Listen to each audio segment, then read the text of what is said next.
I swear the world was ending when they wheeled her into the ICU. My daughter, my little Daisy, just 6 years old, strapped up to more wires than I could count, her small body barely visible under tubes and beeping machines that sounded like alarms screaming in my brain. 1 minute we'd been on the road singing along to Taylor Swift, Daisy's voice all giggles and off-key sweetness. The next, an SUV had slammed straight through a red light, crushing the side of my car and her tiny frame along with it. I hadn't even seen it coming. I hadn't even had time to scream. Now her hair was matted with blood, a small teddy bear clutched in her hand, its stuffing peeking out like a wound. I sat there in the sterile hospital chair, numb, shaking, praying to a God I wasn't even sure I believed in, begging him to please let her wake up. That's when my phone buzzed. A text. Mom. I thought maybe she'd ask about Daisy. Maybe she'd say she was coming. But no. Bring cupcakes for your niece's school party tomorrow. I reread it 3 times. Maybe I was hallucinating. My fingers moved stiffly, bones like ice. Mom, I can't. I'm in the hospital with Daisy. She's on life support. Another buzz. Mom again. So casual it made my heart break in a fresh, new way. You always ruin everything with your selfish drama. Drama? My baby was fighting for her life. Then my sister chimed in. Stop being so dramatic. Kids get hurt all the time. It felt like someone plunged a knife straight through my chest. Then Dad, his words the worst of all. Your niece's party is more important than your attention-seeking. We're all tired of you. I couldn't even breathe. I looked up from those texts, back at Daisy's still, fragile body. They didn't see her.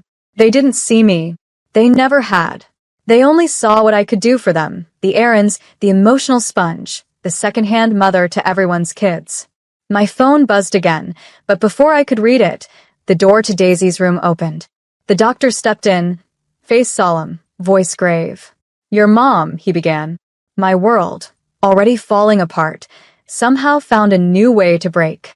The doctor stepped closer, shutting the glass door behind him, the monitor's soft beeping the only thing keeping me from screaming in that dead silence. His eyes darted to my phone, still glowing with Dad's hateful message, then back to me with a gentleness that almost felt like mercy. Your mom just arrived in the waiting room, he said carefully. She demanded to speak with you. I almost laughed, a hard, ragged, humorless sound that scraped my raw throat. Demanded? Of course she had. It was always about what she demanded. Is Daisy stable? I asked, voice shaking so badly I could barely form the words. He nodded. For now. We'll watch her all night. I closed my eyes in relief, even if it was the smallest sliver of peace in an ocean of terror. Then I stood, every muscle screaming in protest, and walked out of the ICU toward the family waiting area. And there she was, my mother, in her designer coat, hair done up like she was going to a brunch, tapping her foot on the floor.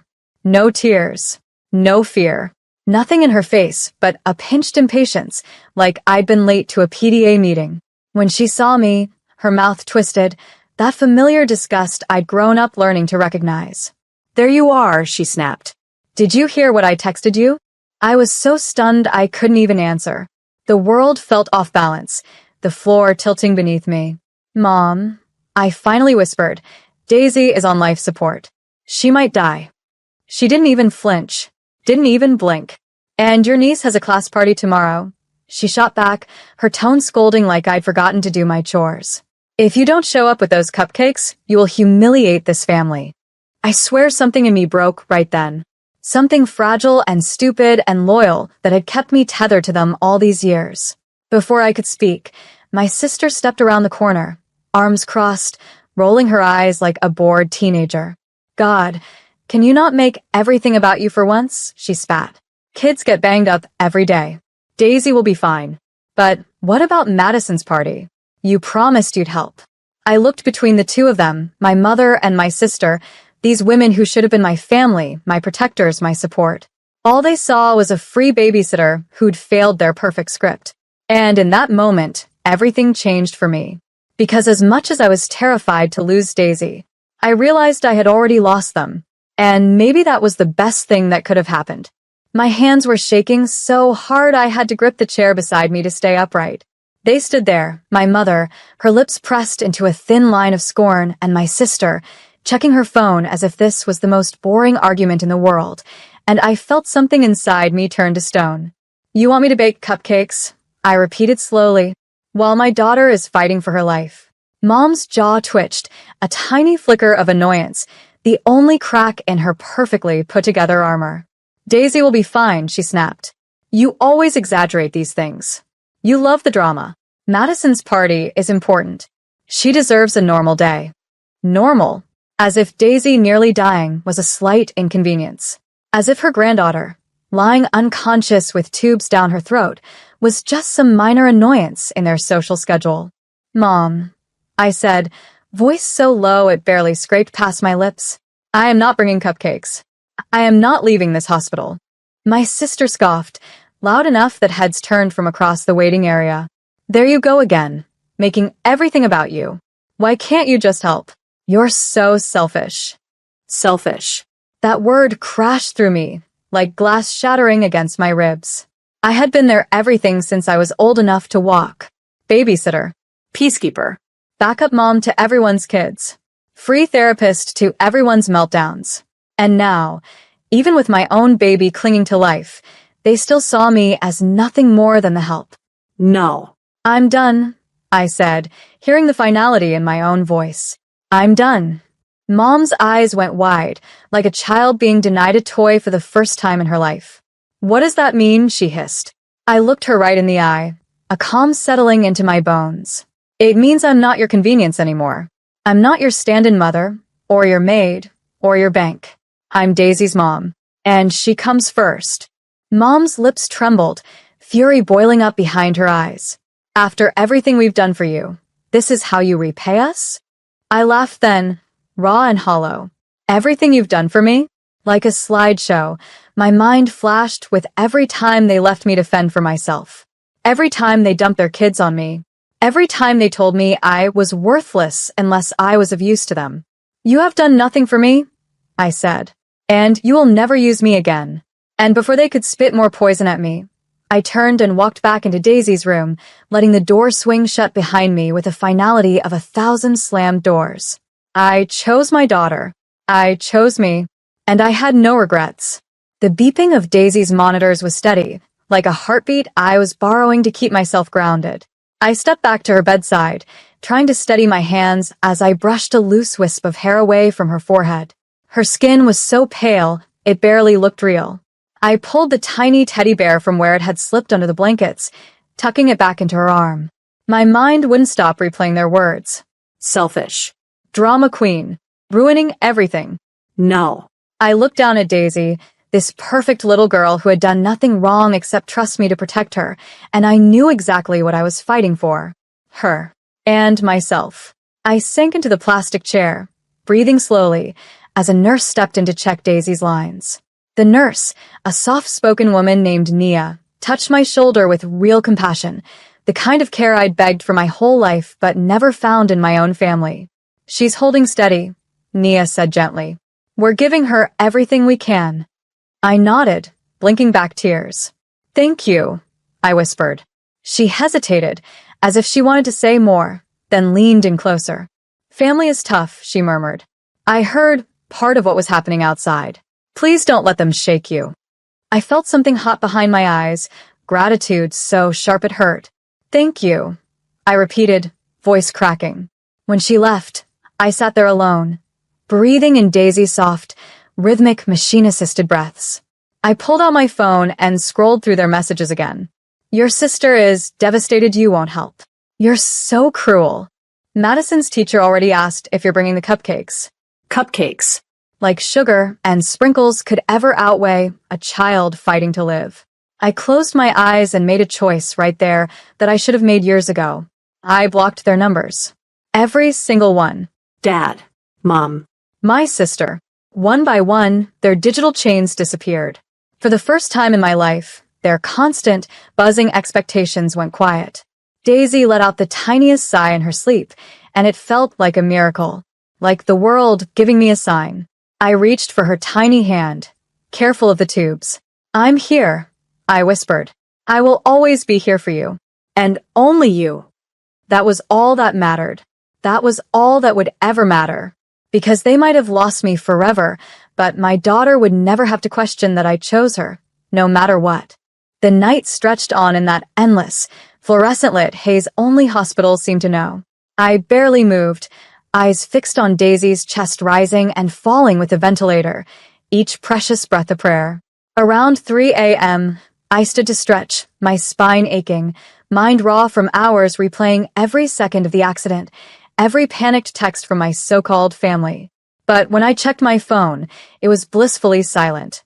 I'd blocked them all. And it was like the air itself had changed, somehow easier to breathe without their endless demands crowding my lungs. I stepped out to the vending machine and got a bottle of water, trying to ignore the guilt that kept trying to creep back in. That voice they'd trained into me my whole life. You're selfish. You're ungrateful. You ruin everything. But I wasn't selfish. I wasn't dramatic. I was a mother fighting for her child. And that was stronger than any guilt they could throw at me. When I came back into the room, the nurse was adjusting Daisy's monitors. Stable so far, she reassured me, smiling kindly. I nodded, swallowing the tears again. I sat, reached for Daisy's tiny hand, and held it gently. That's when the social worker came in, polite and hesitant, holding a clipboard. Miss Martin, she asked softly. I straightened, ready for another blow, another problem. Your parents and sister have been demanding to see Daisy, she explained carefully. They've been quite loud in the lobby. We wanted to check with you before allowing them back. A bolt of cold certainty went through me. No, I said immediately. They are not allowed in here. My daughter doesn't need their stress. She nodded. Understood. But I saw the question in her eyes, the curiosity, the quiet why. Behind her professional calm, I sighed, my voice trembling. They don't believe she matters. They wanted me to bake cupcakes for another kid's party while my daughter is on life support. The social worker's face fell, stunned and appalled. Oh, she whispered. I'm so sorry. I nodded, too tired to keep explaining. Please keep them away, I repeated. She made a note, then squeezed my shoulder gently. I will. You focus on Daisy. As she left, I turned back to my little girl, whose fingers twitched ever so slightly in my palm, like she was fighting her way back to me even now. We're okay? I promised her, a new, fierce resolve blooming in my chest. We don't need them. We never did. And for the first time since the accident, I actually believed it. By morning, the sun broke through the hospital windows, painting everything in a pale, washed-out light. I hadn't slept, but I felt clearer than I had in years. My mom's final words echoed in my head like a curse. You always ruin everything with your selfish drama. And my sisters. Kids get hurt all the time. My father, the worst of them all. Your niece's party is more important than your attention-seeking. It was like their voices had been tattooed on my soul since childhood, and this was the first time I was tearing them off. Daisy stirred a little, her eyelids fluttering, her tiny lips parting in a half-dream. I leaned forward so fast my chair nearly tipped. Baby, I whispered, praying. Mama's here. She didn't open her eyes, but the heart monitor picked up a stronger rhythm. I clung to that, letting it flood through me like oxygen. Stay with me, I begged in my head. I will fight for you. I will protect you from everyone, even them. There was a knock at the door, cautious. Nia, the nurse, poked her head in with a gentle smile. I told security not to let your family back, she said softly. They were furious, but they left. A shaky relief passed through me. Thank you, I breathed. She came closer, adjusting Daisy's fore, then gave me a sad, searching look. Families can be, she started, choosing her words carefully. Complicated. I laughed, the sound too harsh for a hospital room. That's one word for it. She hesitated, then surprised me. My mom was the same, she confessed. It took me a long time to draw the line. I felt something uncoil in my chest. It was the first time I'd heard someone understand. It feels wrong, doesn't it? I asked. Choosing your own kid over them? Her eyes softened with real empathy. It only feels wrong because they trained you to believe it was. I swallowed hard, tears stinging. They trained me so well. Nia squeezed my hand. They trained you, but you can retrain yourself. For her.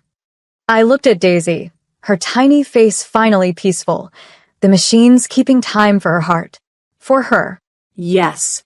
Every boundary I set, every door I slammed shut, every time I said no, it was for Daisy. So she'd grow up knowing she was enough, that she was safe, that her mother would choose her every single time. Nia left, and I leaned over my daughter, brushing my lips against her temple. "You're going to have a better life than I did," I whispered. "I promise." And I meant it with every cell of my being. The day crawled by, hours marked only by nurses checking vitals and the dull ache in my back from sitting so long in that hard plastic chair. I refused to leave Daisy's side. Every time her monitor beeped a little off rhythm, my breath caught like a trap in my chest. I prayed to every god, every spirit, every scrap of hope that she'd pull through. When visiting hours opened again, I braced myself for another scene, half expecting my parents to come storming in past security. But they didn't. Instead, my phone lit up with a string of voicemails, their words sharp even through the screen. "How dare you block us? You've embarrassed this entire family. You're making a spectacle again." A spectacle. As if me holding my baby's hand while she fought to live was some kind of theater.